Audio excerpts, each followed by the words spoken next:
காரைக்குடியில் மதிமுக புதிய அலுவலகத்தை மதிமுக பொதுச் செயலாளர் வைகோ திறந்து வைத்தார். சிவகங்கை மாவட்டத்தில் பல்வேறு நிகழ்ச்சியில் கலந்து கொள்வதற்காக வருகை தந்த மறுமலர்ச்சி திராவிட முன்னேற்ற கழக பொதுச் செயலாளர் வைகோ காரைக்குடி மீனாட்சிபுரம் முத்துமாரியம்மன் கோவில் எதிர்ப்புறம் சிவகங்கை மாவட்ட மதிமுக புதிய அலுவலகத்தை மதிமுக பொதுச் செயலாளர் வைகோ திறந்து வைத்தார். இந்த நிகழ்ச்சியில் காரைக்குடி சட்டமன்ற உறுப்பினர் எஸ். மாங்குடி, மதுரை சட்டமன்ற உறுப்பினர் புத்தூர் பூமி, மதிமுக மாவட்ட செயலாளர் பசும்பொன் மனோரான், மாநகராட்சி துணை மேயர் குணசேகரன், கம்யூனிஸ்ட் மூத்த தலைவர் பி. எல். ராமச்சந்திரன் மற்றும் திமுக, காங்கிரஸ் முக்கிய நிர்வாகிகள் கலந்து கொண்டனர். அதனைத் தொடர்ந்து செய்தியாளர்கள் கேள்விக்கு பதிலளிக்கும் போது முத்து மறைந்த செய்தி துக்கத்தையும் துயரத்தையும் தருகிறது.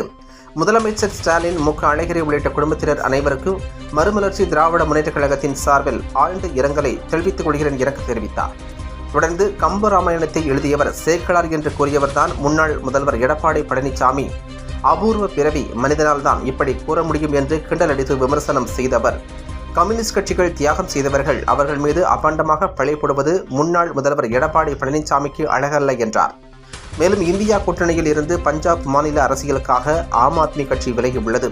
முன்கூட்டியே நடப்பதால் என்னால் கலந்து கொள்ள முடியவில்லை. நாளையும் இந்தியா கூட்டணி கட்சியினர் கூடுவார்கள், அதில் நான் கலந்து கொள்வேன் என அவர் தெரிவித்தார்.